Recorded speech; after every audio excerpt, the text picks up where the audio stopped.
guys, thank you so much for watching my channel The Witty Turtle and today we are going to continue with the chapter Employee Cost.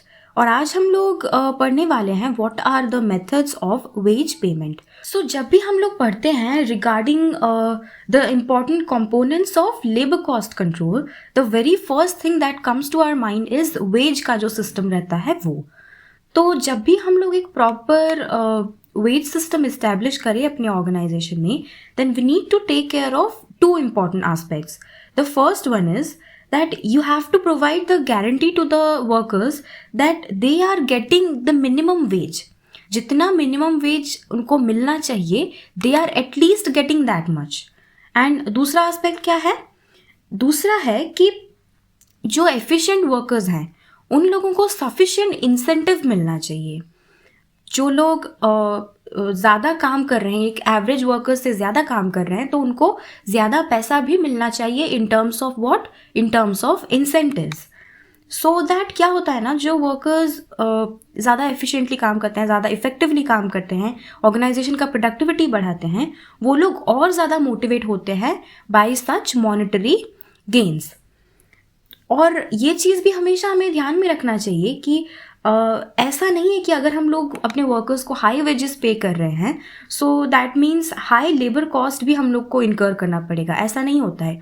बहुत सारे cases में क्या होता है, अगर आपका worker ज़्यादा कमा रहा है, ज़्यादा अर्न कर रहा है, तो वो अपना ज़्यादा एफर्ट देगा आपके ऑर्गेनाइजेशन में, अपना ज़्यादा उसका ज़्यादा इफेक्ट पड़ेगा आपके प्रोडक्टिविटी के ऊपर. हो सकता है आपका प्रोडक्टिविटी ज़्यादा हो. और बहुत सारे केसेस में देखा गया है कि जो वर्कर्स होते हैं उनको बहुत लो वेज मिलता है, जिसकी वजह से वो लोग सेटिस्फाइड नहीं होते हैं और उनका मोटिवेशन कम हो जाता है, जिसका असर डायरेक्टली पड़ता है किसके ऊपर? आपके ऑर्गेनाइजेशन के प्रोडक्टिविटी के ऊपर. सो इसीलिए मेथड्स ऑफ वेज पेमेंट क्या क्या हैं वो हमें पढ़ना अभी बहुत ज़रूरी है. सो जितने भी मेथड्स ऑफ वेज पेमेंट है उसको हम लोग 5 कैटेगरी में डिवाइड कर सकते हैं. First is your time rate system. Time rate system क्या है? जो आपका rate of payment of wages है वो हर घंटे के लिए फिक्स्ड रहेगा और उसके अंदर आपको मिलता है 3 cases. First one is at ordinary levels, second one is at high wages levels और थर्ड वन क्या है? Graduated time rate. ये सब क्या है ये हम लोग डिटेल में पढ़ेंगे. अब मैं आपको एक फेयर आइडिया दे रही हूँ सो दैट आपको ये सब समझने में आसानी रहेगी. सेकंड जो मेथड है वो उसको क्या बोलते हैं? Piece rate system. जो पीस रेट सिस्टम है this is very important. Very important क्यों है इंपॉर्टेंट? क्योंकि इसमें जो डिफरेंशियल पीस रेट्स हैं या फिर स्ट्रेट पीस रेट है या फिर गारंटी डे रेट्स हैं, इन सब से क्वेश्चन हर बार आता है. हर ऑल्टरनेटिव एग्जाम में इस पॉइंट से क्वेश्चन आता ही है, जिसमें कि ये सब भी पढ़ना बहुत इंपॉर्टेंट है और आगे हम लोग ये सब पढ़ेंगे और इससे रिलेटेड क्वेश्चंस भी बहुत सारा सॉल्व करेंगे. थर्ड क्या है मेथड आपका? आपका जो थर्ड मेथड है that is bonus systems. Bonus system क्या है? Individual bonus for direct wages. उसके अंदर बहुत सारे प्लान्स हैं. रो 1 प्लान, हेल्सी प्रीमियम प्लान और दूसरा है उसके अंडर में group bonus plan. Group bonus plan भी बहुत सारे हिस्सों में डिवाइडेड है. ये सब हम लोग पढ़ेंगे आगे. और थर्ड में क्या बोल रहा है? Bonus system for indirect workers. ये डायरेक्ट वर्कर्स के लिए था, ये इनडायरेक्ट वर्कर्स के लिए है. और जो आपका फोर्थ मेथड है that is your indirect monetary incentives. ये इसका 2 एग्जाम्पल है, जैसे कि प्रॉफिट शेयरिंग करना या फिर को पार्टनरशिप करना. ये सब है आपका इनडायरेक्ट मॉनेटरी इंसेंटिव्स. ये सब भी हम लोग आगे पढ़ेंगे. और आपका जो लास्ट है दैट इज जो लास्ट मेथड है of wage payment that is non monetary incentive. Non monetary incentive मतलब क्या? जो भी आप फैसिलिटीज़ प्रोवाइड करते हैं, जैसे कि सब्सिडाइज्ड कैंटीन्स. लास्ट क्लास में मैंने आपको बताया था सब्सिडाइज्ड कैंटीन्स जैसे प्रोवाइड किया जाता है, जॉब सिक्योरिटी प्रोवाइड किया जाता है, रिटायरमेंट बेनिफिट प्रोवाइड किया जाता है, उनके बच्चों के लिए फ्री एजुकेशन और ट्रेनिंग का जो फैसिलिटी है वो रहता है, उनके डेवलपमेंट के लिए भी जो प्रोफेशनल इम्प्रूवमेंट के लिए जो भी कोर्सेज उनको करना रहता है वो भी फ्री रहता है, मेडिकल बेनिफिट्स रहते हैं, प्रॉपर हॉस्पिटल्स रहते हैं, प्रॉपर मेडिकल फैसिलिटीज़ उनको प्रोवाइड किया जाता है. So these things come under non monetary incentives. ये सब बहुत ही इंपॉर्टेंट एस्पेक्ट्स है जिसमें कि एक इंसान का सबसे ज़्यादा खर्चा इन्हीं सब चीज़ों में होता है. तो अगर ऑर्गेनाइजेशन ये सब चीज़ें प्रोवाइड कर रहा है तो उस केस में क्या होता है? उस केस में जो एम्प्लॉय है उसका उस ऑर्गेनाइजेशन में रिटेन होने के चांसेस, उसी ऑर्गेनाइजेशन में रह के काम करने के चांसेस बढ़ जाते हैं।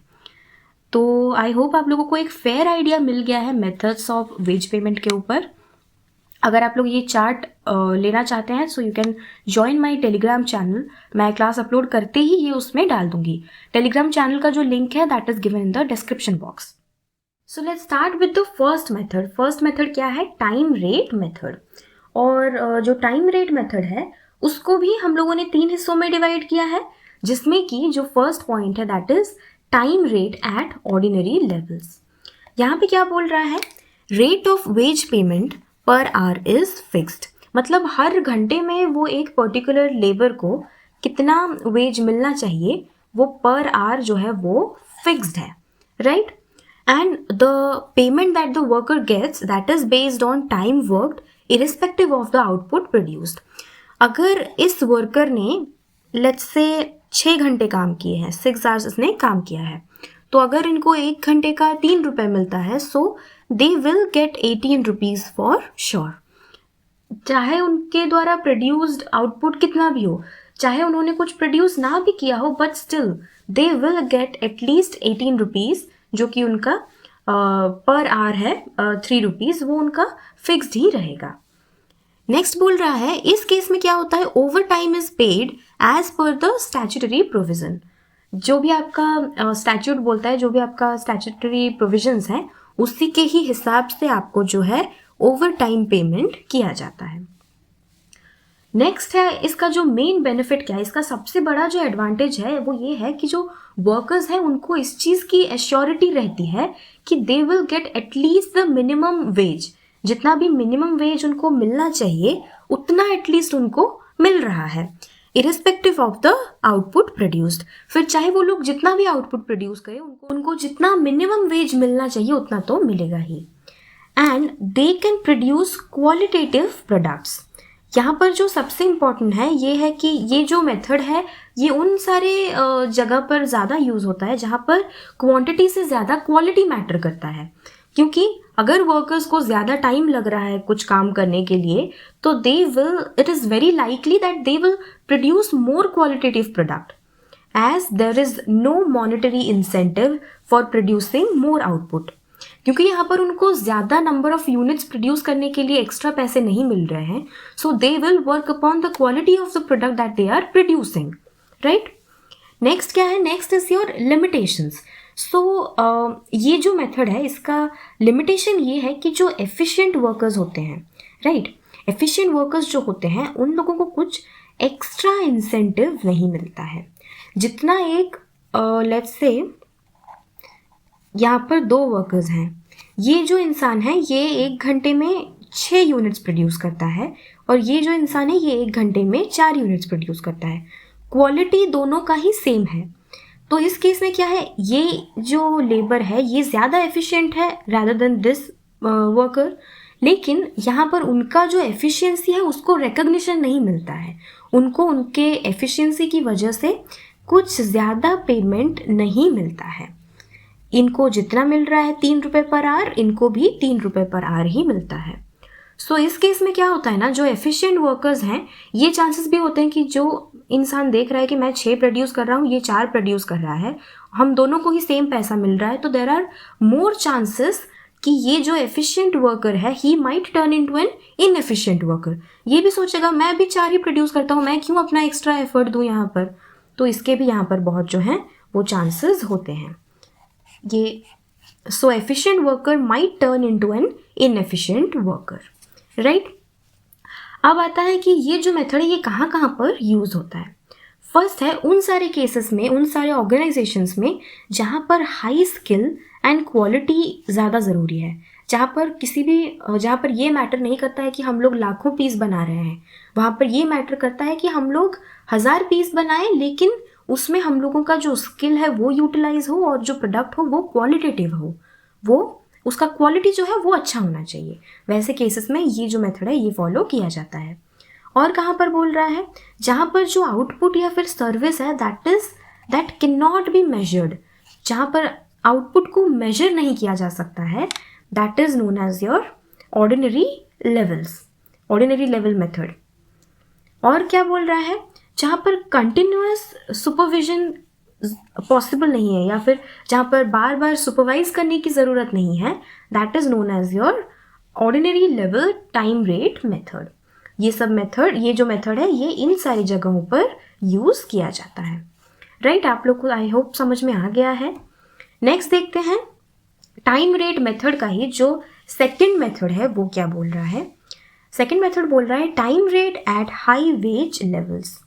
हाई वेज लेवल्स यहाँ पर क्या बोल रहा है, the wage is paid at time rate but the rate is much higher, the rate is much higher than that is normally paid in the industry or in that particular area. Let's say same factory है जो कि same product manufacture कर रहा है, लेकिन क्या है वहाँ पर दो वर्कर्स हैं, दोनों अलग अलग फैक्ट्रीज में काम कर रहे हैं, right, factory 1 and factory 2।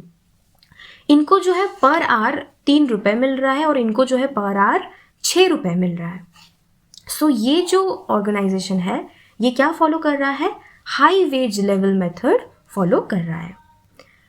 They are paid according to the time taken and overtime is not normally allowed.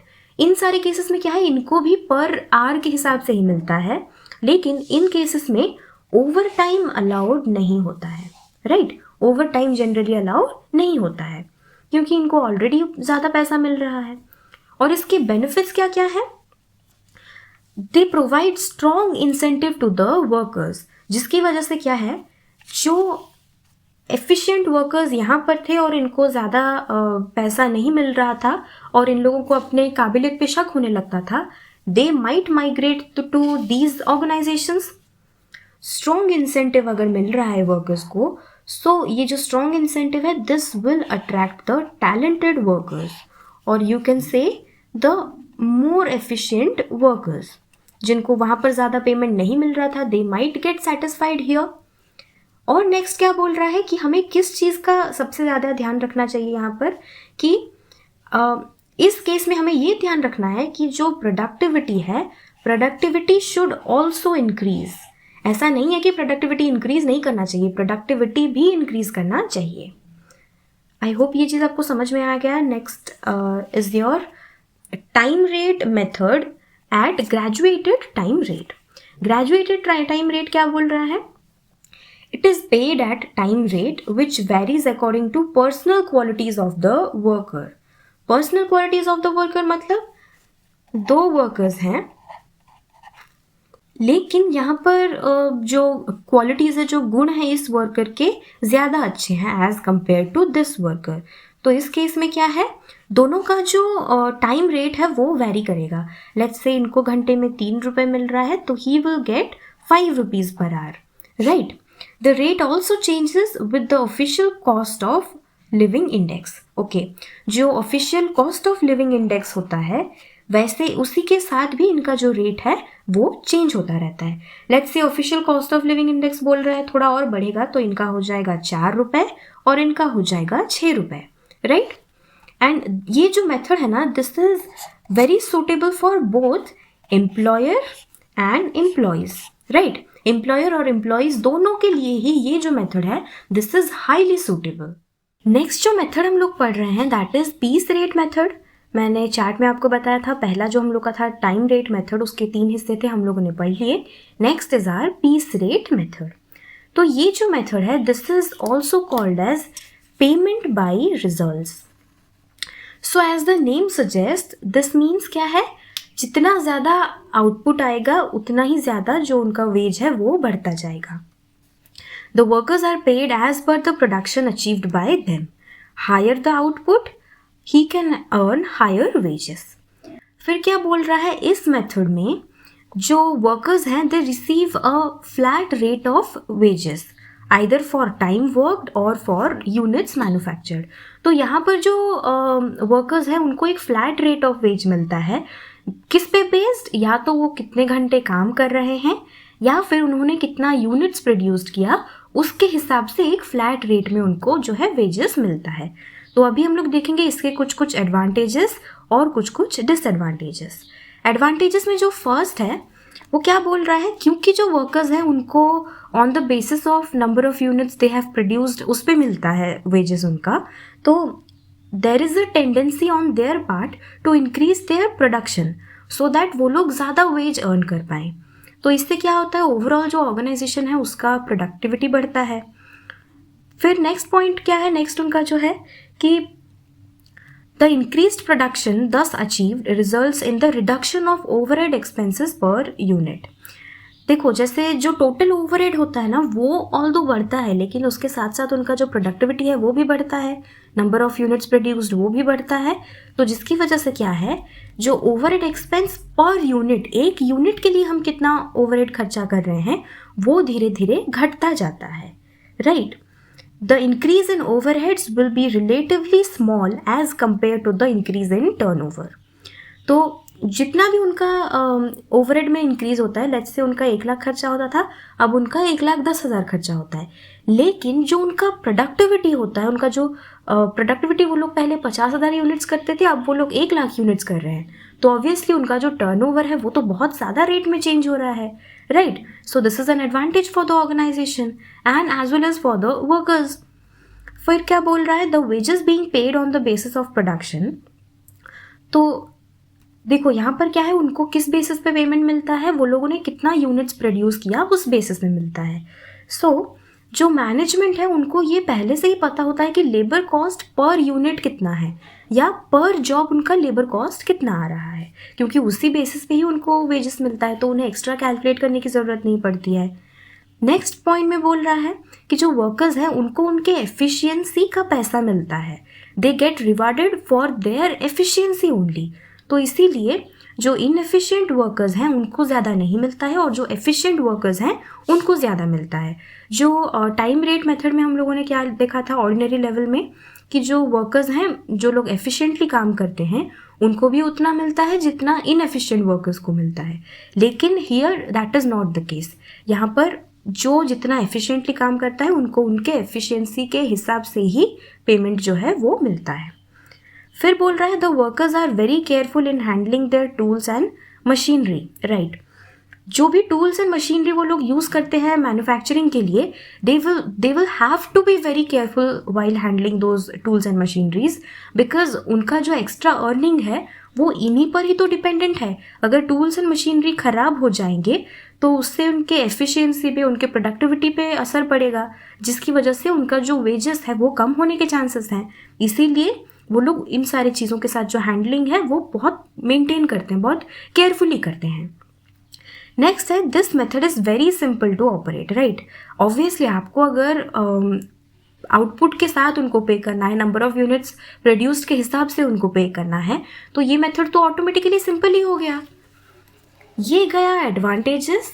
Next हम लोग देखते हैं व्हाट आर द डिसएडवांटेजेस। पहला जो है ये बोल रहा है कि it is not easy to determine the piece work rate on an equitable basis. Equitable मतलब क्या है, बहुत ही फेयर एंड इम्पार्शियल वे में जो पीस वर्क रेट है वो डिटरमाइन करना बहुत ही एक डिफ़िकल्ट टास्क बन जाता है, ईजी नहीं होता है वो क्यों ऐसा होता है, क्योंकि एक रेट सपोज आप लोगों ने फिक्स कर लिया और बाद में आपको पता चला कि आपने जो रेट फिक्स किया है वो रेट बहुत ज़्यादा है। उस पॉइंट ऑफ टाइम पे आप अपना रेट कम नहीं कर सकते, क्योंकि जो वर्कर है उनको अगर 5 घंटे पर आवर मिल रहा है और आपको लग रहा है कि इनको 5 नहीं 3 मिलना चाहिए, तो उस पॉइंट ऑफ टाइम पे आप 5 से उसको 3 नहीं कर सकते हैं, because that will cause dissatisfaction among the workers. वो लोग डिससेटिस्फाइड होंगे तो उसका और ज़्यादा नेगेटिव इम्पैक्ट पड़ेगा आपके प्रोडक्टिविटी पे। सेकेंड जो डिसएडवांटेज है वो बोल रहा है कि क्योंकि जो लेबर कॉस्ट पर यूनिट है वो सेम ही रहता है, so the employers do not gain as a result of increase in productivity except to some extent in the form of reduction in overheads, right। क्योंकि जो लेबर कॉस्ट पर यूनिट है वो तो same ही रहता है, इसीलिए जो एम्प्लॉयर है, जो ऑर्गेनाइजेशन का हेड है, जो ऑर्गेनाइजेशन का ओनर है, उनको ज़्यादा कुछ फ़र्क नहीं पड़ता है, बस थोड़ा सा हाँ उनके ओवरहेड्स में रिडक्शन होता है बस, उनको और उससे ज़्यादा फ़र्क कुछ नहीं पड़ता है। As such, if the overhead expenses per unit are relatively small, अगर जो overhead expenses per unit है वो बहुत ही ज़्यादा कम है, तो जो एम्प्लॉयर को एडवांटेज मिलेगा, एम्प्लॉयर का जो गेन होगा वो उतना ज़्यादा सिग्निफिकेंट नहीं होगा जितना जनरली होना चाहिए था। नेक्स्ट बोल रहा है समटाइम्स जो क्वांटिटी है ना वो शायद बढ़ सकता है at the cost of quality. Quality के साथ साथ मतलब जो है क्वांटिटी वो भी बढ़ सकता है। For the reason a strict inspection has to be maintained in the form of quality control, right. Quantity अगर बढ़ रहा है उसके साथ साथ क्वालिटी को भी हमें चेक में रखना है, तो इसीलिए बहुत ही स्ट्रिक्ट इंस्पेक्शन करने की ज़रूरत है कि क्वालिटी कंट्रोल, क्वालिटी मेंटेन हो रहा है या नहीं हो रहा है। सो जब मेंटेन करना है क्वालिटी कंट्रोल को तो this will result into additional expenditure. Quality control का एक्स्ट्रा एक्सपेंडिचर तो इनकर करना ही पड़ेगा। नेक्स्ट है कि जो मटेरियल्स हैं, हाँ हो सकता है कभी कभी जो वर्कर्स हैं वो लोग बहुत ज़्यादा प्रोडक्शन करेंगे, बहुत ज़्यादा वेज अर्न करेंगे, उस कोशिश में हो सकता है वो लोग जो मटेरियल हैं उसको थोड़ा मिस हैंडल करें, जिसकी वजह से बहुत ज़्यादा एक्सेसिव क्वांटिटी में मटेरियल्स यूज़ हो जाए। मतलब अगर वो लोग मिस हैंडलिंग करेंगे तो हो सकता है वेस्टेज हो जाए, कुछ स्पॉइलेज हो जाए, जिसकी वजह से एक्स्ट्रा क्वांटिटी ऑफ मटेरियल भी वेस्ट करना पड़ जाए। नेक्स्ट है कि हाँ ये मेथड में एक और डिसएडवांटेज है कि किसी भी ऑर्गेनाइजेशन में ना सारे वर्कर्स एफिशिएंट नहीं होते हैं। तो जो वर्कर्स एफिशिएंटली काम कर रहे हैं उनको तो ज़्यादा मिलता जाएगा, लेकिन जो इनएफिशिएंट वर्कर्स हैं उनको कम मिलेगा क्योंकि उनकी एफिशिएंसी कम है। लेकिन that might cause some discontentment और डिससैटिस्फैक्शन या फिर jealousy between those workers who are slow and those who are paid on time basis. जिनको टाइम बेसिस पे मिल रहा है उनको तो ऑब्वियसली कम ही मिलेगा, क्योंकि जिनको आउटपुट बेसिस पे मिल रहा है वो लोगों को ज़्यादा वेज मिलेगा। तो हो सकता है कि उनमें एक डिससैटिस्फैक्शन या डिसकंटेंटमेंट अराइज हो। नेक्स्ट है the workers may in an attempt to increase production handle the machines carelessly, right. जैसे कि प्रोडक्शन बढ़ाने के लिए वो लोग मटेरियल्स को बहुत ज़्यादा यूज़ कर रहे थे, जिसकी वजह से वेस्टेज एंड स्पॉइलेज हो रहा था। तो there is also a chance कि वो लोग प्रोडक्शन बढ़ाने के चक्कर में मशीन्स को केयरलेसली हैंडल करें, जिसकी वजह से हो सकता है जो मशीन है उनका एक मेजर डैमेज हो जाए या फिर मशीन्स जो है वो टाइम से पहले ब्रेक डाउन हो जाए उनका।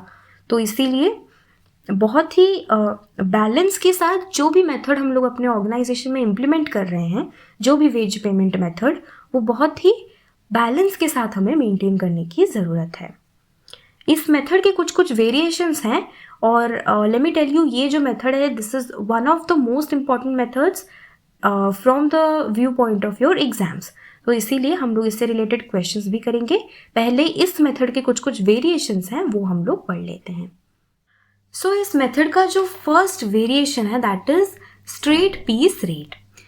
नाम ही बता रहा है आपको कि जितना भी आप यूनिट्स प्रोड्यूस करोगे उसके हिसाब से आपको मिलने वाला है, जितने भी आप पीसेस प्रोड्यूस करोगे उसके हिसाब से आपको मिलेगा। So in this method rate per unit is fixed और जो वर्कर है उसको इसी रेट के हिसाब से मिलता है। पर यूनिट के हिसाब से लेट्स से उनका पर यूनिट का रेट है 10 रुपये, मतलब एक यूनिट प्रोड्यूस करने पे उनको 10 रुपये मिलेगा and he is producing 300 units. So what is the total amount of remuneration the worker will get? 10 multiplied with 300 that is ₹3000। और ये जो मेथड है this offers a very strong incentive to the workers and this is particularly suitable in those cases जहाँ पर आप जो work कर रहे हैं that is repetitive in nature. बार बार आपको हर दिन वही सेम काम ही करना पड़ रहा है, you have to repeat the work every day. उन सारी केसेस में ये जो स्ट्रेट पीस रेट वाला मेथड है ये वेज मेथड बहुत ही सूटेबल होता है। इस मेथड के कुछ बेनिफिट्स होते हैं। क्या क्या है? ये मेथड बहुत ही ज़्यादा सिंपल है और ये ना जो वर्कर्स हैं उनको एक बहुत ही स्ट्रॉन्ग इंसेंटिव प्रोवाइड करता है, जिससे कि उनको एक मॉनेटरी रिवॉर्ड मिलता है वो लोग कितना प्रोडक्शन कर रहे हैं उस बेसिस पे। नेक्स्ट क्या बोल रहा है कि अगर आप जितना भी पे कर रहे हैं एक वर्कर को, इफ़ द रेट ऑफ पे includes a really adequate incentive, अगर आप लोग उनको जिस रेट में पे कर रहे हैं that is very adequate to the person, to the worker, तो उस केस में productivity can be increased substantially. अगर आप लोग वर्कर को बहुत ही अच्छा पे कर रहे हैं तो ये जाहिर सी बात है that worker will be bound to work for you, that worker will be bound to produce more. Next क्या है, higher productivity will result in lowering the cost per unit. See जितना भी आपका टोटल फिक्स्ड कॉस्ट है, अगर आप लोग ज़्यादा नंबर ऑफ यूनिट्स करेंगे प्रोड्यूस, अगर आपका नंबर ऑफ यूनिट्स प्रोड्यूस्ड बढ़ जाएगा तो जाहिर सी बात है जो कॉस्ट पर यूनिट है आपका वो कम होता जाएगा, जिसकी वजह से आपका प्रॉफिट होने के चांसेस बढ़ जाते हैं। लेकिन इसका जो मेन लिमिटेशन है वो ये है कि अगर एक वर्कर है जो कि एफिशिएंटली काम नहीं कर पा रहा है due to whatever reason that is beyond his control, okay, कुछ भी रीजन है जो मतलब उसके हाथ में नहीं है, तो उस केस में क्या है वो इंसान को कम वेज मिलेगा जिसकी वजह से he will be demotivated and demoralised. तो ये एक बहुत ही इंपॉर्टेंट लिमिटेशन है। नेक्स्ट है, next method, next variation of this method is differential piece rates, जो कि हम लोग नेक्स्ट क्लास में पढ़ेंगे। आज का ये क्लास यहीं तक रखते हैं। अगर आप लोगों को ये वीडियो पसंद आया तो प्लीज़ इस वीडियो को लाइक करें, अपने दोस्तों के साथ मेरे चैनल को शेयर करें और मेरे चैनल द विटी टर्टल को सब्सक्राइब करें। और अगर आप लोगों ने अभी तक मेरा टेलीग्राम चैनल ज्वाइन नहीं किया है so the link is given in the description box below, please go and check it out. ये जो चार्ट है ये भी आपको मेरे टेलीग्राम चैनल पर मिल जाएगा।